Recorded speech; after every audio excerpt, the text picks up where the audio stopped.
The paper sliding across the dining table made a dry, scratching sound against the oak, but it was the blank signature line at the bottom that felt completely wrong. I kept my hands folded over the thick, textured cream envelope resting in my lap. My palms were sweating against the stiff parchment. The dining room smelled heavily of my mother's cinnamon potpourri and roasted chicken, a suffocating mix I had known for 39 years. "This is our family home now," my sister said. Brooke leaned back in her chair and smiled. "Pay $20,000 or never come home again." My mother, Judith, let out a soft, breathy laugh from the head of the table. My father, Raymond, refused to look at me.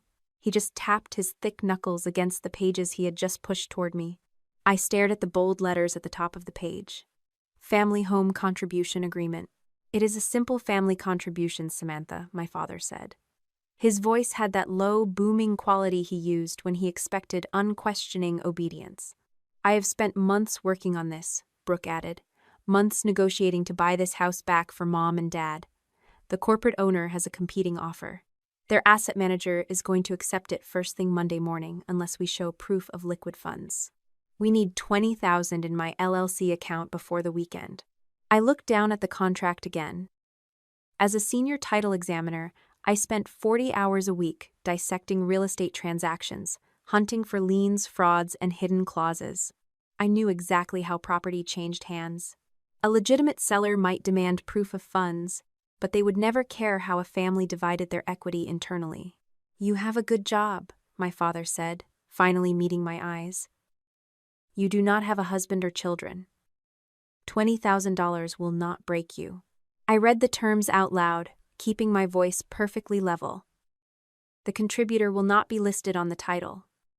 The contributor holds no equity. The contribution is strictly non-refundable." I looked up from the page. "If a corporate seller needs proof of funds by Monday, where are the written instructions from their asset manager?" "All communications go through me," Brooke snapped. "I am handling the transaction." My father tapped the signature line again. "Just sign it, Samantha." The cinnamon smell in the room suddenly felt entirely too thick. I thought about the hospital bills I had paid quietly 5 years ago. I thought about my father's truck repairs, the envelopes of cash I left on the kitchen counter that miraculously vanished by morning without a single word of thanks. "You never sacrificed for this family," Brooke said, crossing her arms. "You just left. You moved away and lived your own life while I came back to take care of them." "Brooke is the one who lives here," my mother chimed in, adjusting her pearl necklace. "She is the one who truly cares about preserving our legacy."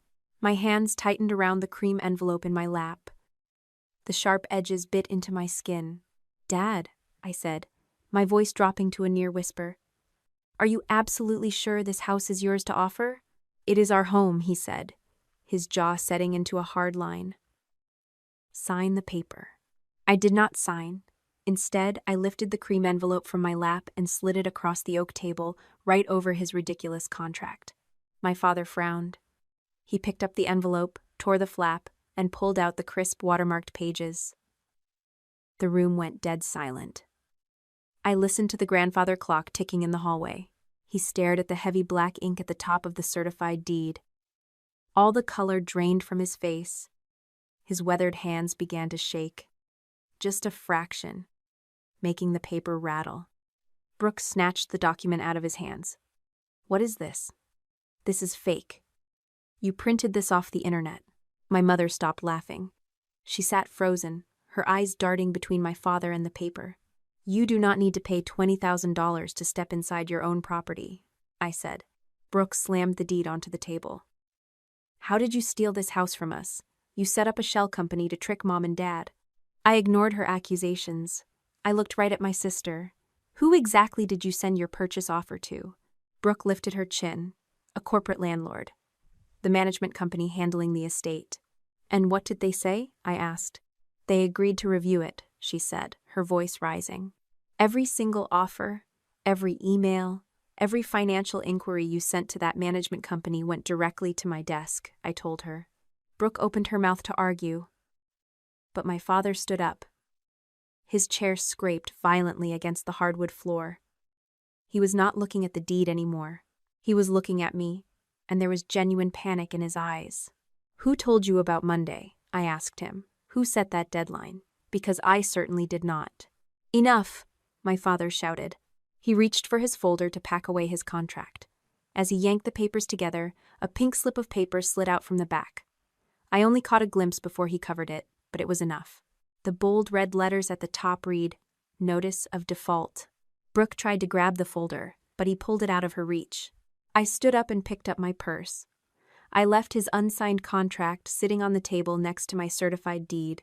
"You have 48 hours, I said, looking at my father. "You have 48 hours to tell me exactly what that $20,000 is actually for. Because if you do not, I will let my real estate attorney find the answer." I walked out the front door, the heavy wood clicking shut behind me. The cool autumn air hit my face, clearing the smell of cinnamon and roasting meat from my lungs. I reached my car and pulled out my keys, but my phone buzzed in my pocket. It was a message from Elena, my property manager.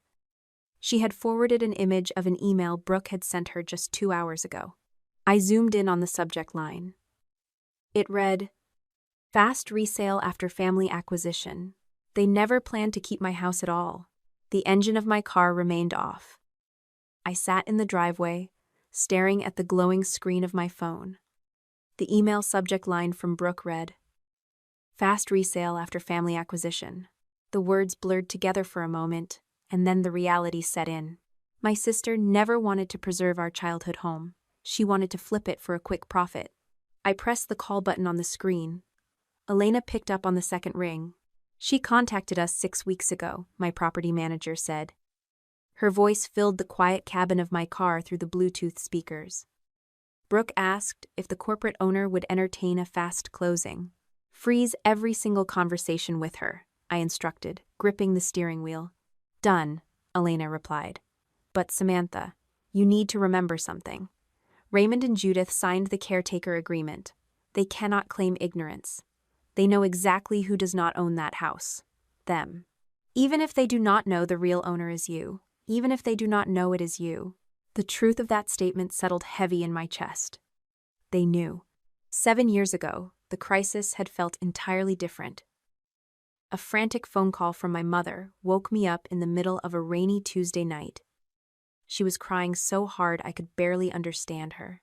I drove over in the pouring rain and found a final foreclosure notice taped to the front door. The paper was soaked, but the bright red ink remained perfectly legible. Inside, the house smelled like stale coffee and defeat. My father sat in the dark living room, refusing to turn on the lamps. He insisted he was handling the situation. He was not. The next morning, I used my access at the title company to pull the public records on the property. What I found made my stomach turn. My father had used the house as collateral for a failing business venture. The missed mortgage payments, the unpaid property taxes, and the mounting late fees created a mountain of debt. It was far too large for a simple personal loan to fix. There was only one legal way out. 2 weeks later, I sat in a sterile bank office while my parents signed a deed in lieu of foreclosure. They handed the property back to the lender to wipe out the majority of the massive debt. My father gripped his pen so tightly his knuckles turned white. The scratch of the nib against the paper sounded violently loud in the quiet room. After the banker left us alone, the proud man who raised me looked at the floor. "You cannot tell Brooke about this," he demanded, his voice cracking. "Do not say a word to your aunt or anyone else. Losing this house would destroy my good name." A promise left my lips before I could think it through. Keeping my mouth shut felt like an act of loyalty at the time. The reality was much worse. My silence gave him the exact tools he needed to build a fiction. The bank moved the house into their real estate-owned inventory. Because of my job as a title examiner, the exact legal steps required to purchase a distressed property were clear to me. I hired Marcus, a sharp real estate attorney, and we formed Hawthorne Residential LLC. Through the company, I bought the house straight from the bank as an independent buyer. The purchase took every dollar of my savings. I emptied my annual bonus and a small inheritance from my grandmother. Hawthorne Residential obtained the new mortgage, and I personally guaranteed the loan with nearly every dollar I had saved. There was no magical cash buyout. The heavy burden of their debt simply transferred to my shoulders. Once the deed cleared, Elena stepped in as the public face of Hawthorne Residential. She presented my parents with a caretaker occupancy agreement. The terms were simple. They paid zero rent, handled their own utilities, and received absolutely zero equity. A month later, I stood by the kitchen sink washing dishes while my family celebrated keeping the house. My father held a beer and puffed out his chest. He loudly told Aunt Diane how he had successfully negotiated with the new corporate investors, convincing them to let the family stay. The hot water ran over my hands as I scrubbed the plates. My father continued to take credit for my life savings, and I swallowed the truth because a safe place to sleep mattered more to me than my ego.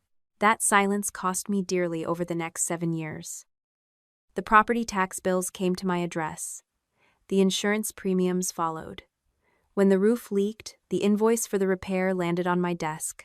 2 years ago, Brooke finalized her divorce and moved back in. My mother welcomed her with open arms, quickly transforming my old childhood bedroom into a real estate office. A coat of stark white paint erased my blue walls, while my old memories ended up packed into cardboard boxes in the basement. Watching it happen from the sidelines broke my heart a little more each time. I stayed quiet, foolishly waiting for the day they might appreciate me without knowing the money came from my pocket. Instead, they forgot about my contributions entirely. They built a fictional history where they were the resilient victims, and I was the cold daughter who abandoned them for the city. Now, they were using that exact fictional history to extort me for $20,000. My phone chimed, pulling me out of the past and back into the dark driveway. Elena had sent a new message. It contained a scanned document attachment. I opened the file and recognized the caretaker occupancy agreement from 7 years ago. Elena had highlighted a specific section near the bottom of the second page. Beside the highlighted text sat my father's distinct, jagged initials. The ink was a faded blue, but the intent was crystal clear. The clause read, "Occupant shall not claim or imply any right to sell the property." My father knew exactly what he was doing. His entire pitch at the dining table tonight was not just a manipulation. It was a direct, documented violation of the very contract he had signed to save himself. The glaring blue light of my phone woke me up at 6 in the morning. My sister's name flashed across the screen. I let it ring twice before swiping to answer, sitting up in my dark bedroom. "You used a shell company to trick our parents," Brooke hissed. Her voice sounded thin, lacking the confident smirk she wore at the dining table last night. "You bought the house behind their backs." I rubbed the sleep from my eyes and took a slow breath. "If you looked up the tax records and saw a corporate company owned the property, why did you tell Mom and Dad it was their house?" Silence hung on the line. The brilliant real estate agent had trapped herself. "I am trying to fix your mess," Brooke finally snapped, completely dodging the question. "I am getting this family's legacy back." She hung up before I could reply. I set the phone down on the nightstand, knowing exactly what she was trying to fix: her own bank account. 2 hours later, I sat in my office at the title company with a fresh cup of coffee. Elena had securely transmitted the entire purchase file Brooke had submitted to Hawthorne Residential. The paperwork sat on my monitor in crisp digital clarity. My sister had proposed buying the property under a brand new company managed by her and our father. The earnest money line remained blank, noted only as pending family capital contribution. More importantly, the file contained absolutely zero correspondence from the seller demanding a Monday morning deadline. My father had completely fabricated the competing offer to panic me into handing over cash. Brooke had requested a 30-day fast closing and the right to assign the contract to an affiliate buyer. That assignment clause was the real key. I clicked open the next attachment, a chain of emails Brooke had sent to the management company meant to prove her business connections. She had been emailing a representative at Langford Urban for over 6 weeks. The massive development firm was quietly buying up parcels in our old neighborhood. According to the email chain, Langford would pay a massive premium to acquire 3 adjacent lots for a new townhouse project.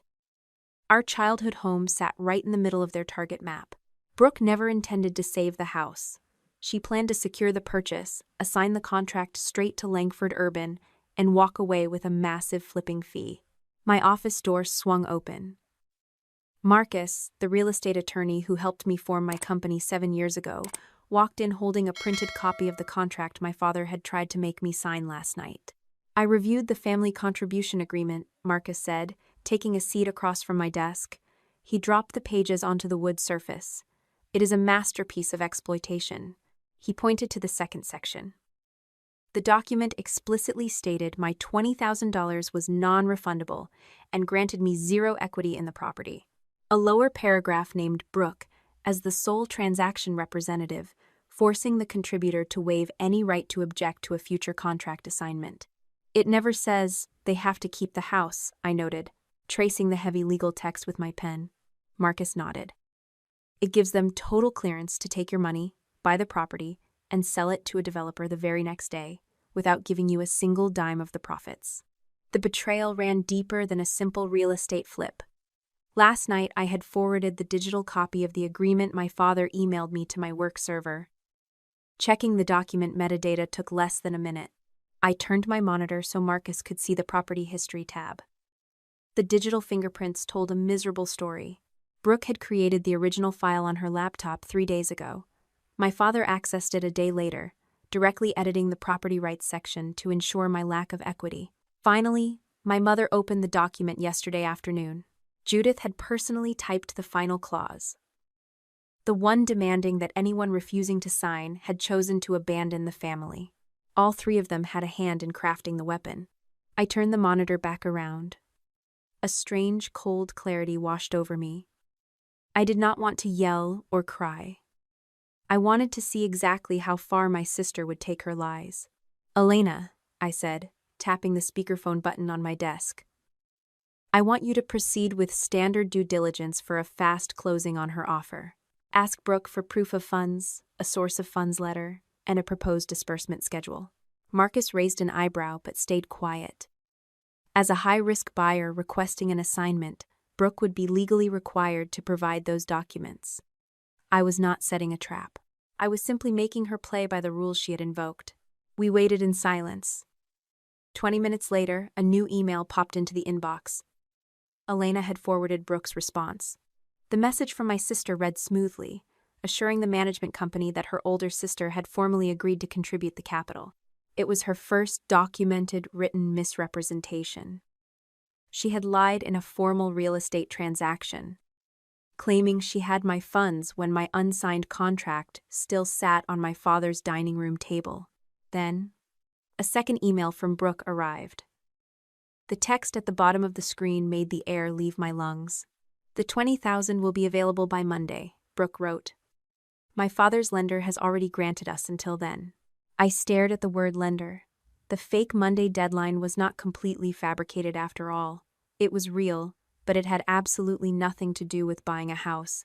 My father owed someone a lot of money, and the clock was rapidly ticking down.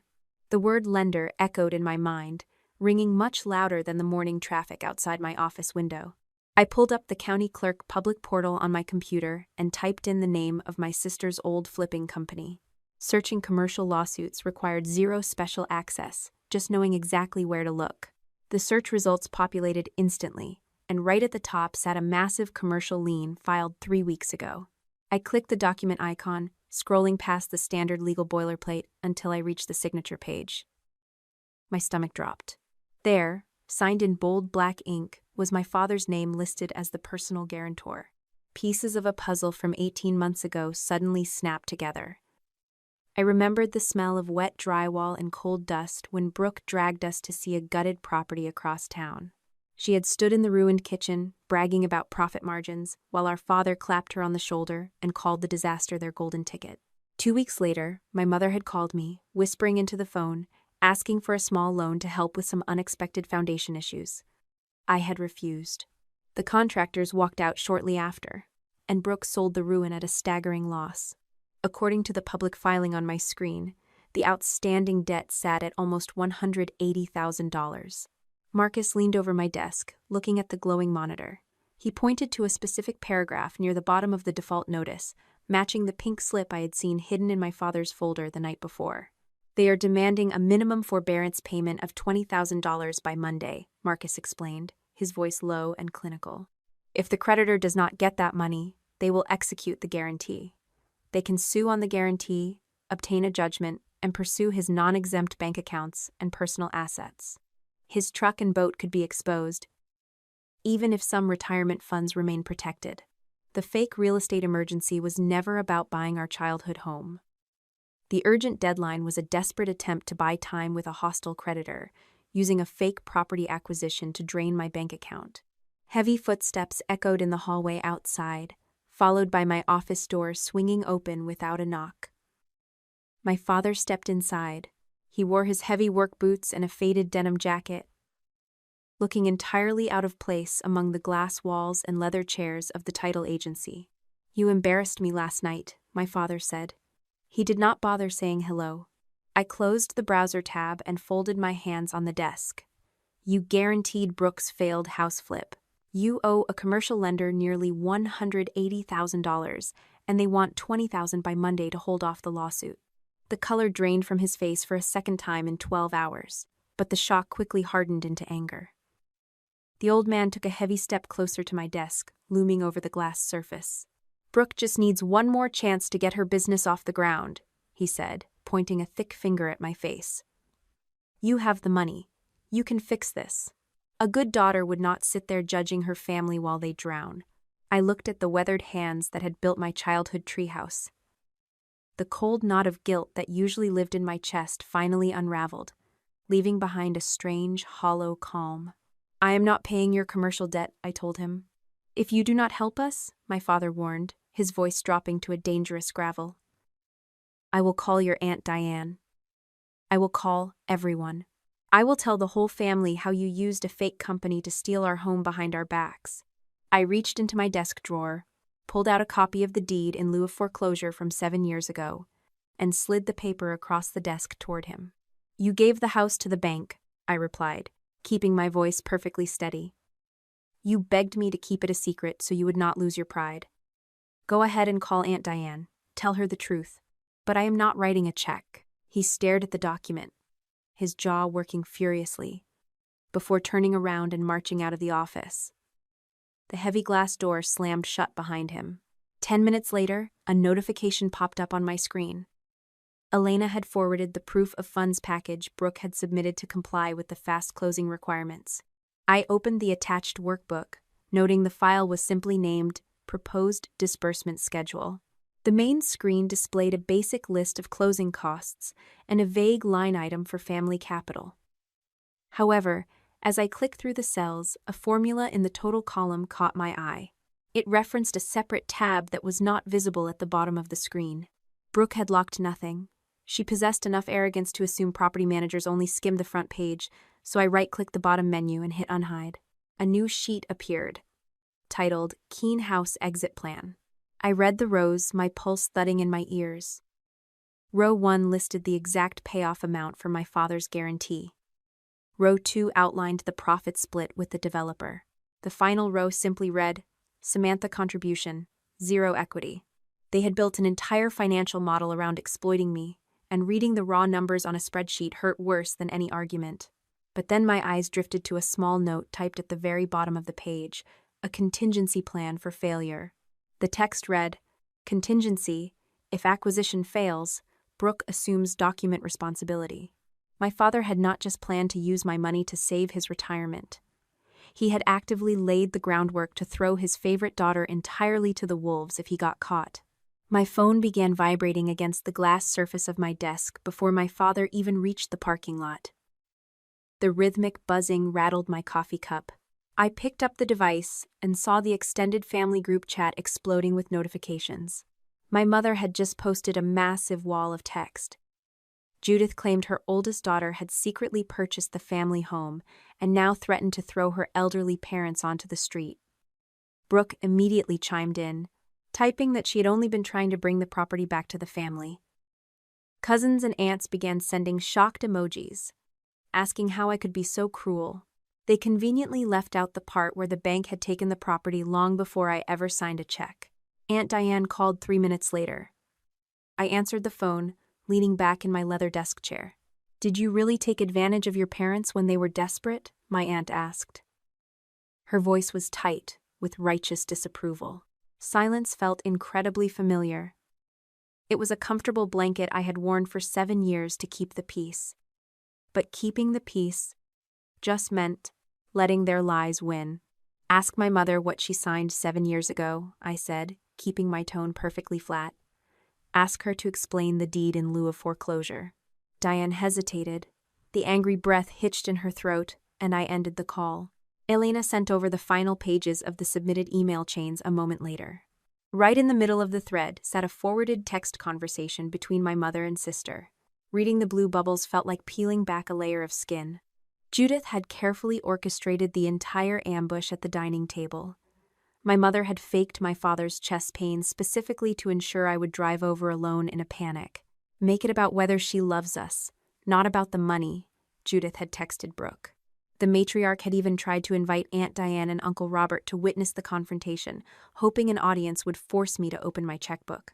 When the relatives could not make it, my parents sprung the trap anyway. I met the woman who raised me at a neutral coffee shop downtown 2 hours later.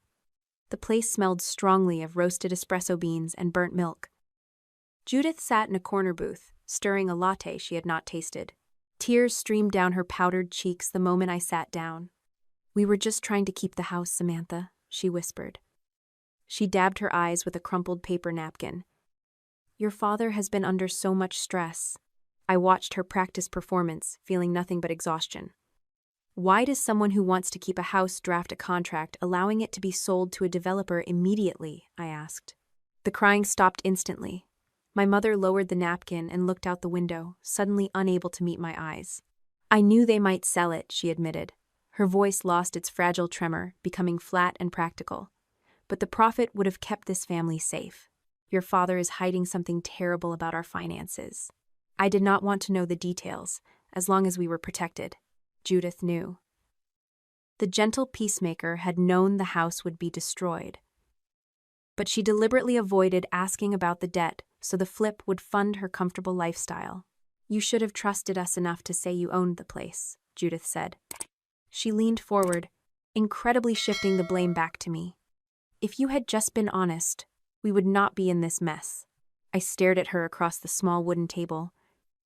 "You all just proved exactly why I could not tell you." My mother reached across the table, trying to grab my hand, but I pulled away. "Please, Samantha," she begged.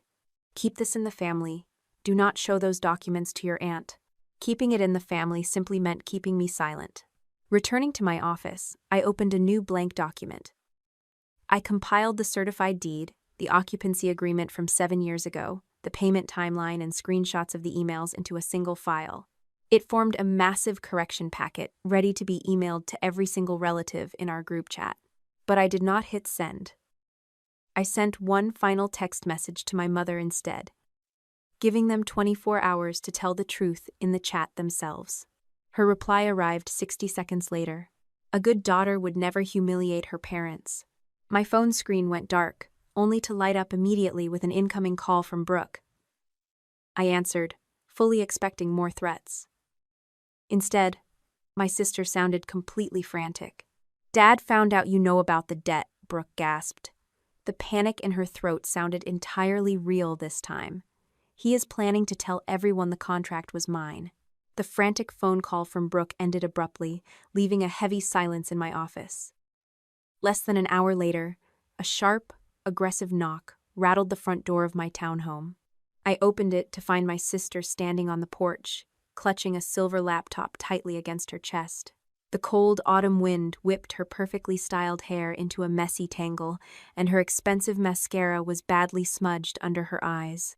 "He is erasing everything," Brooke said. She pushed past me into the living room, without waiting for an invitation, and dropped a thick stack of printed papers onto my glass coffee table. According to my sister, our father had spent the last hours scrubbing his name from every digital folder on their shared business drive. Raymond planned to leave only the initial emails where Brooke proposed the house flip to the developer. "You have to sign a statement," Brooke demanded, flipping open her laptop. Her hands were shaking violently. "I need a sworn declaration from you saying Raymond controlled the entire real estate negotiation." I watched her panicked movements, feeling a strange mixture of pity and absolute disgust. Lying on a legal document to save a sister who had just tried to steal my house was out of the question. I flatly refused. Brooke turned the laptop screen toward me, desperation leaking into her voice. Just look at what he sent to the commercial lender this morning. An email from my father's personal account filled the glowing display. The message to his creditor was a masterclass in shifting blame and avoiding accountability. My father claimed he was merely an elderly man who blindly trusted his daughter's business expertise. He stated Brooke managed all transactions, handled the bank accounts, and bore sole responsibility for any delays regarding the $20,000 payment. However, Brooke clicked over to a different tab, revealing a separate chain of hidden messages. Those internal emails clearly showed Raymond actively drafting the family contribution agreement. The timestamps proved he was the one who explicitly set the fake Monday morning deadline, and he had calculated exactly how much of my money would go toward his debt versus the closing costs. "Can I back these up?" I asked, pointing at the screen. She nodded frantically, desperate for any ally. I walked over to my desk, grabbed a secure flash drive, and copied the entire unaltered email history. The evidence chain was finally complete. The downloaded files proved both of them were active architects of the extortion, not helpless victims of circumstance. Brooke collapsed onto my sofa, burying her face in her hands. "You always do this," she muttered, her voice muffled by her fingers. "You always sit there looking so perfectly in control, making me look like a complete failure." A bitter laugh escaped my throat before I could stop it. "I paid the mortgage on that house for 7 years in total silence. Nobody knew anything about my so-called perfection." "Exactly," Brooke snapped, looking up with red, angry eyes. "You handle massive problems quietly, and it makes everyone else feel small. I hated that you could just fix things without ever asking for credit or praise." Standing in my living room, the crushing weight of the last 7 years finally made sense. My silent fixing had broken our family in 2 very different ways. It turned me into a bottomless bank account for their mistakes, and it convinced Brooke she would never have to face the real-world consequences of her own actions. My sister wiped her eyes and leaned forward, offering a new deal. If I helped her pin the entire fraud on our father, she would formally withdraw the purchase offer from the management company. Furthermore, she promised to tell the whole extended family that I was the rightful owner of the property. "Canceling a scam does not mean the scam never happened," I told her, keeping my voice firm and low. Brooke stared at me, waiting for the usual rescue that always came. It was the same look she gave me when we were children, and she broke a window, expecting me to take the blame. "I will submit the real documents to the authorities if they ask for them," I continued. "I will not exaggerate your involvement, but I will not hide your emails to protect you." The realization that I was no longer her permanent shield hit Brooke hard. All the frantic energy drained from her posture. She packed up her laptop without saying another word, walked out the front door, and drove away. The next morning, I met Marcus at the title agency. My real estate attorney immediately filed a legal hold, requiring all parties to preserve any documents related to the purchase offer. At the exact same time, Elena archived the management company's servers, ensuring Brooke could not alter her original submission emails. If your sister misrepresents her funding to another seller, she could easily lose her real estate license, Marcus advised, organizing the printed files on my desk. We began drafting a formal complaint to the state licensing board, holding the paperwork ready just in case she tried to spin the story again. More importantly, Marcus started preparing a formal notice of material breach regarding the caretaker occupancy agreement my parents had signed 7 years ago. The legal clock for eviction was about to start ticking. My desk phone rang just before noon. Elena was on the line, sounding completely bewildered. "Raymond just called the management office," Elena reported, her voice thick with disbelief. "He claimed to be the authorized representative of the corporate owner.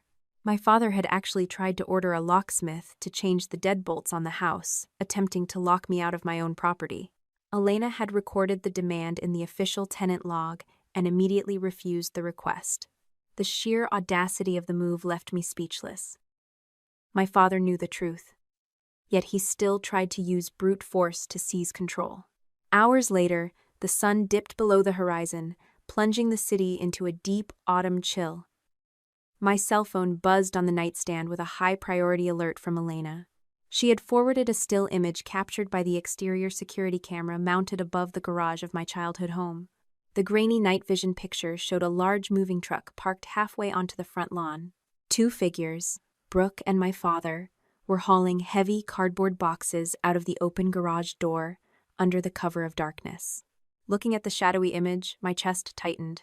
I had no idea if they were frantically destroying the remaining paper evidence, or if they had simply decided to strip everything of value from my house before the legal notices arrived. The grainy security footage of the moving truck haunted me through the night, but the sun rose with a cold, unforgiving clarity. I arrived at the property at 8 in the morning with Elena and a licensed property inspector. The house sat in the morning light, looking exactly as it had for decades, yet the silence surrounding it felt heavy with the scent of pine and impending confrontation. Raymond stood on the porch, his arms crossed over his chest like a barricade. He glared at us, refusing to budge even as I stepped onto the first stair. "You have no business here," my father said, his voice dropping into that familiar, gravelly tone he used to intimidate waitstaff. I ignored him and pulled the signed caretaker occupancy agreement from my bag. "I am here for a mandatory property inspection, Raymond. The contract you signed 7 years ago grants the owner the right to verify the condition of the home with reasonable notice." Elena held up a digital tablet, showing the log of his illegal attempt to change the locks the previous night. My father stared at the screen, his face flushing a deep, angry red. He finally stepped aside, though he followed us into the foyer like a shadow, his breathing audible and ragged. The interior of the house felt alien. Boxes were scattered everywhere, and the pristine hardwood floors were scuffed where heavy furniture had been dragged across them. I walked into the hallway, past the kitchen, and stopped in front of what used to be my room.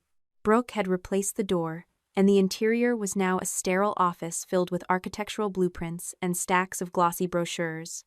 I walked over to the corner where my old vanity had stood. My heart thudded against my ribs as I saw my cardboard boxes from the basement shoved into the corner, many of them crushed and torn open. An old photograph of me at my college graduation lay on the floor, face down, covered in a thin layer of drywall dust. My sister had not just claimed the space, she had tried to erase my existence within these 4 walls. Elena started walking through the rooms with the inspector, methodically comparing the home's original features against the detailed inventory list created when my parents first moved in as caretakers. The sounds of their clipboards clicking and voices counting fixtures filled the empty rooms. "The light fixtures in the dining room are gone," Elena noted, marking her tablet with a firm tap. "The antique bronze handles on the pantry door have been removed, and several built-in cabinets are missing their original hardware." "They are family heirlooms," Judith shouted from the kitchen, her voice trembling with practiced indignation. "We are just taking what belongs to us." I walked over to the kitchen island, pulling out my phone to reference the master invoice for the massive renovation I had funded 3 years prior.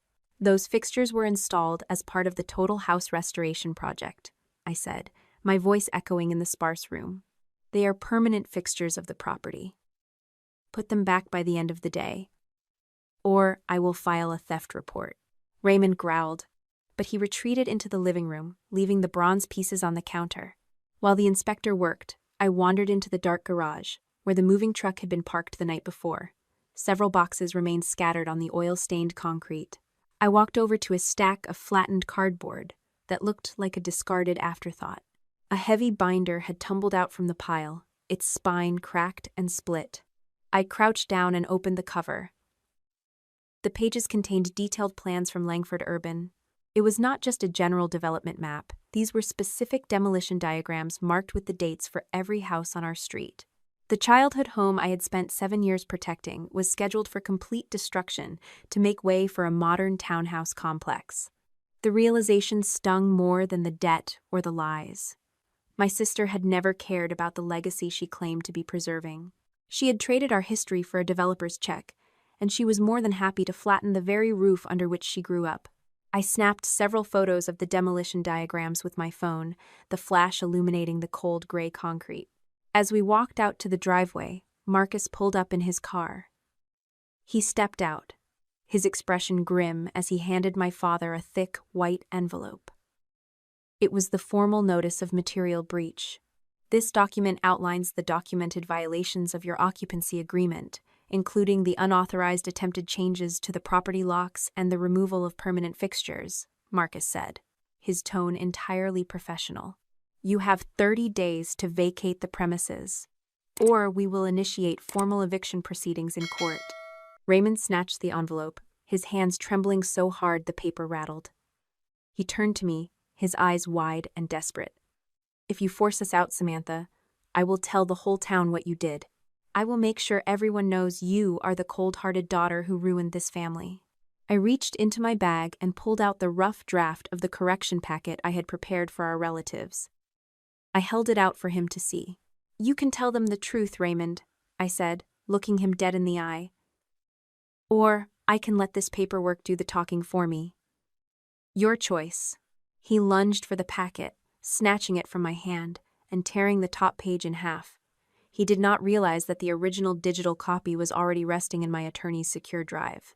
As we turned to walk back to our cars, my mother rushed onto the porch, clutching a small, dusty envelope. Her face was pale, and she looked smaller than she had in years.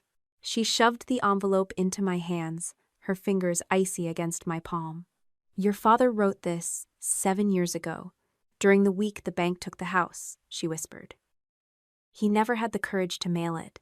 I took the envelope, my stomach turning as I saw my father's cramped handwriting on the front. I did not open it there. I just stared at the house, feeling the distance between myself and the family I once thought I needed to save. The inspector caught my gaze from the porch, offering a sympathetic nod. He knew what it was like to deal with families who valued pride over honesty. Samantha, Judith sobbed, her voice breaking the heavy silence of the street. He has been counting on you to save him longer than you know. The words felt like a confession, but as I walked to my car, I felt the heavy weight of the envelope in my hand. It was just another piece of evidence in a house of cards I had spent my entire life trying to hold together. But today, the wind was finally blowing, and I was finally ready to let it fall. I sat in my car, the engine idling, and slid a thin letter opener through the seal of the dusty envelope Judith had pressed into my hand. My father's handwriting was jagged and hurried, covering several sheets of yellowed legal paper. I read the words, but the emotional impact felt strangely muted. He had not written an apology. He had written a desperate prediction. In the letter, he detailed his financial ruin 7 years ago, insisting that I would eventually fix the mess because I could not bear to see the family name tarnished. He had been counting on my fragility, not my love, to save him from the consequences of his own greed. I folded the pages carefully and tucked them into my bag, finally understanding that my role in this family was never that of a daughter, but rather an unpaid crisis manager. I did not need to cry. I needed to move. Marcus met me at my office 5 minutes later. We executed the plan Marcus and I had assembled over the past few days, working with a precision that left no room for error. Marcus had already served the written termination notice. If they refused to leave by the deadline, he would serve the required notice to leave and file the eviction action in court. For now, the legal clock was running without a court filing. Second, I sent the prepared correction packet to the dozen relatives who had been bombarded with my mother's lies. The packet included the property deed, the occupancy agreement with my father's initials, and a timeline of the payments I had made over the last 7 years. Finally, I hit send on the digital files for the State Real Estate Licensing Board. My phone started pinging almost immediately.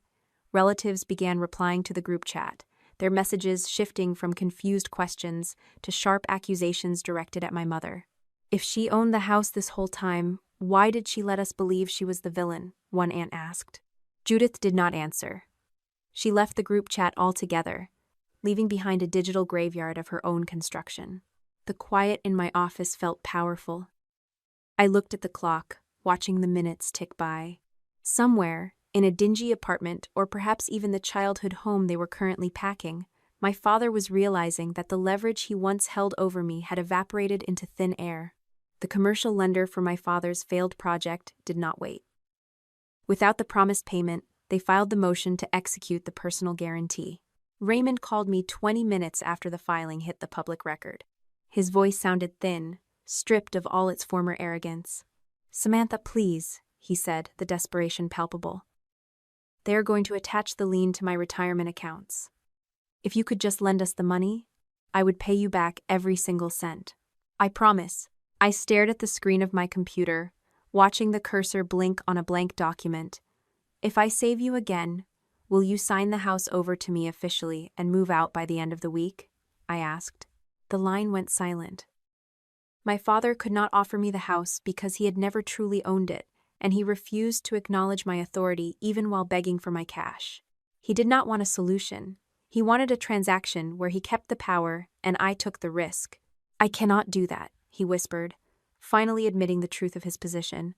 I am not a bank, Dad, I said, and then I ended the call. Brooke did not fare much better. By noon, the brokerage firm where she worked announced her indefinite suspension pending an internal investigation into the Langford urban real estate flip.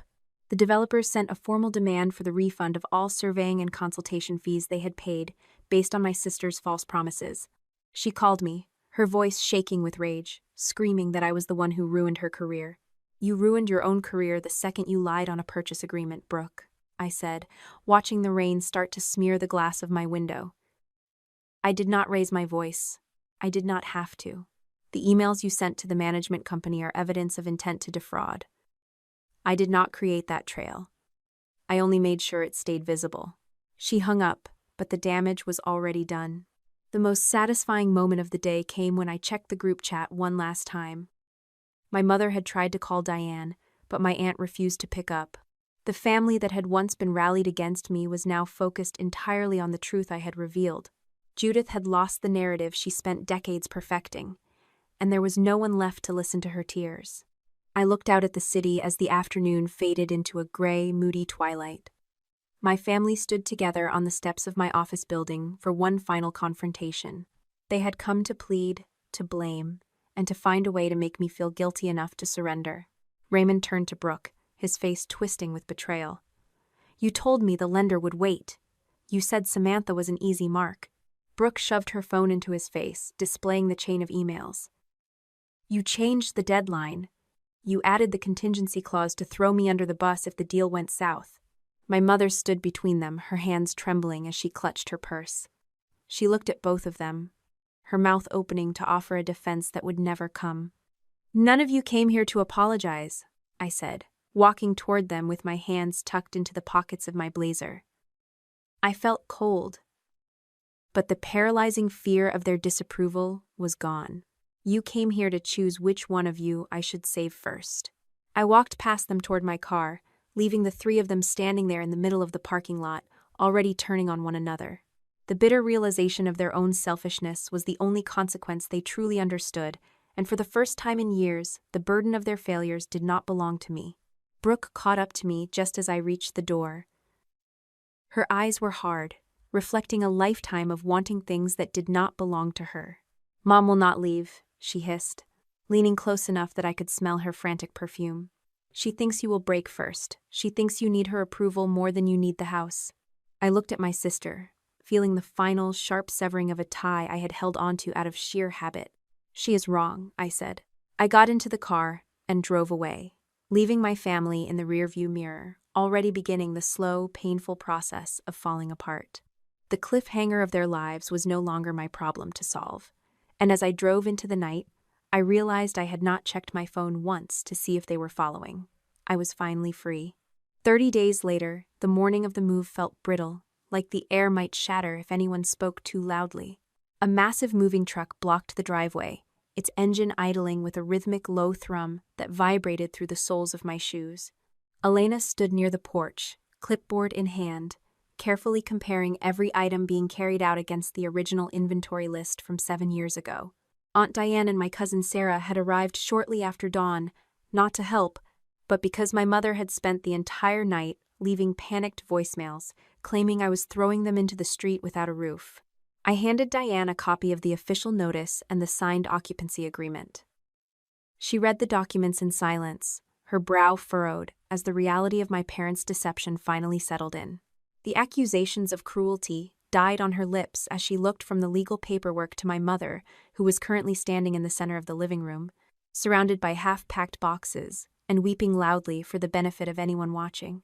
Judith stood in the middle of the kitchen, clutching a dusty, framed photo of the entire family from a vacation taken before the foreclosure. She looked at me with eyes rimmed red from exhaustion and stage-managed grief. "How can you do this, Samantha?" she asked, her voice cracking for the audience in the hallway. "This is the home where you grew up. You are destroying the only place that keeps this family together." I reached into my bag and pulled out the signed occupancy agreement. I held it out so she could see her own name, clear and bold, at the bottom of the page. "You knew this property belonged to Hawthorne Residential for 7 years, Mom," I said, my voice steady enough to cut through the tension. "You were perfectly content living here as a guest until you realized the landlord was your own daughter. You did not care about keeping the family together. You cared about maintaining the fiction that you still owned the world." Raymond appeared from the hallway, struggling with a heavy box of old tools. He stopped glaring at me and tried to jam the front door key into the lock on his way out. "This key belongs to the house," he snarled, trying to retain some shred of the authority he had lost weeks ago. "That key is for the locks you tried to change illegally," I corrected him. I held out my hand, demanding the metal ring. "Hand it over, Raymond." He hesitated, his knuckles white as he gripped the ring. Then he slammed the keys onto the entryway table with such force that the glass rattled. "You lost it before I saved it," I reminded him quietly, the words pulling the last bit of air out of his lungs. Brooke watched the exchange from the threshold, her face a mask of bitter resentment. She still clutched her phone, probably refreshing the brokerage website to see if her suspension had been lifted. I walked over to her and held out the copy of the Keene House exit plan I had printed earlier that morning. "You told Aunt Diane you were trying to save the house for them," I said, handing the papers to my aunt, who began reading the profit projections aloud to the room. Brooke could not argue with the math. The lines about zero equity for me and massive payouts for her and our father were underlined in red ink. The silence that followed was absolute. My mother stopped crying, and my father simply stared at the floor, the weight of their failed conspiracy finally resting on their shoulders instead of mine. The last of the boxes were loaded into the truck by early afternoon. The house felt strangely quiet, a hollow shell stripped of the lies that had occupied it for so long. Elena tapped me on the shoulder, confirming the walkthrough was complete and the keys were secured. "What else do you want from us?" Brooke asked as she climbed into the passenger seat of their rental car. I looked at the three of them. These people who had spent my entire life teaching me that my only value was in what I could provide for them. "I wanted a sister," I said, feeling the finality of the words as they left my lips. "You wanted an investor who was not allowed to own anything." I turned my back on them and walked into the house, signaling for Elena to lock the heavy front door. I stood in the entryway until I heard the rental car pull away, their tires crunching against the gravel driveway as they left the neighborhood for good. The house was completely empty, yet it felt larger than it had in years. I walked into my old room, the one Brooke had turned into an office. Sunlight streamed through the windows, illuminating the dust motes dancing in the air. I knelt by the wall where the carpet had been peeled back. There, etched into the drywall in fading pencil marks, were the lines measuring our height from years gone by. Next to Brooke's name, there was a tiny, scrawled sentence from when she was 7 years old, written in the shaky hand of a child. "Sam will always take care of me." I sat there for a long time, the silence of the house pressing against my skin. I took a small piece of wood trim from my bag and began framing the marks, preserving the memory without letting it control the room. I was not erasing the past, but I was finally stopping the cycle that had demanded my life as a sacrifice. I stood up, feeling a strange, quiet strength.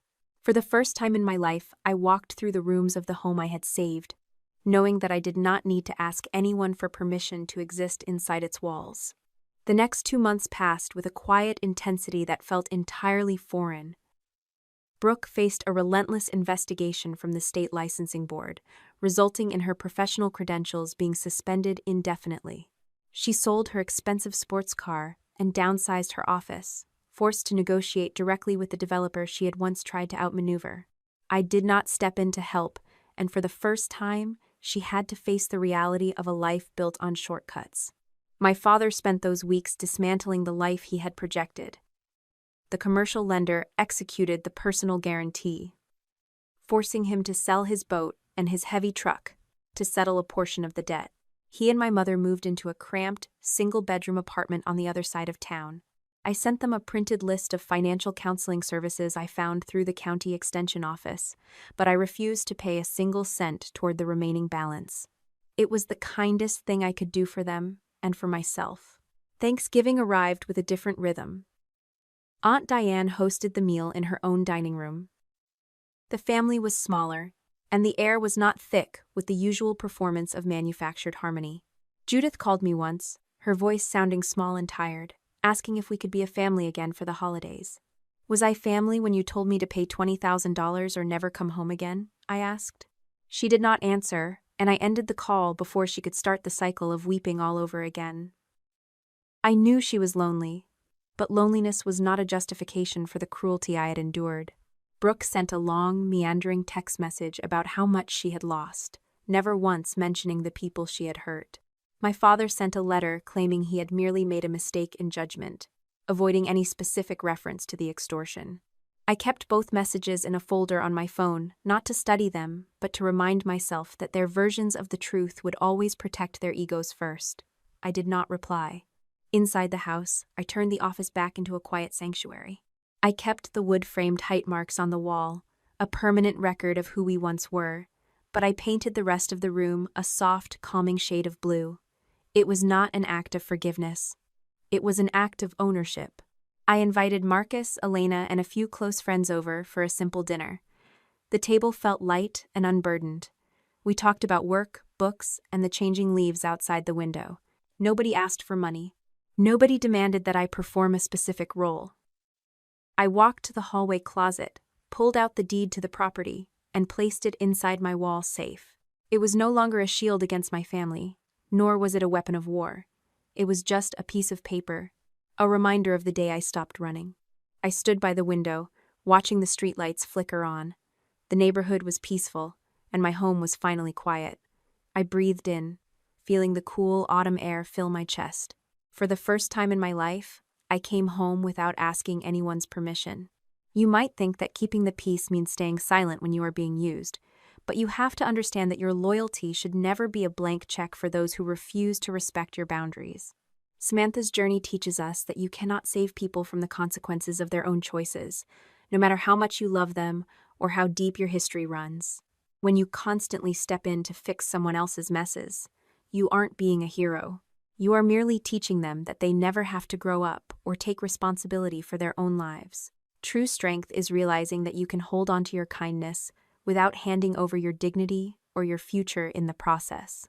You have the right to walk away from anyone who forces you to choose between their survival and your own sanity. Protecting your peace is not an act of selfishness, but a necessary form of survival that ultimately honors the person you were meant to become. Have you ever felt like you were setting yourself on fire just to keep someone else warm? And what was the moment that finally made you decide it was time to reclaim your own life?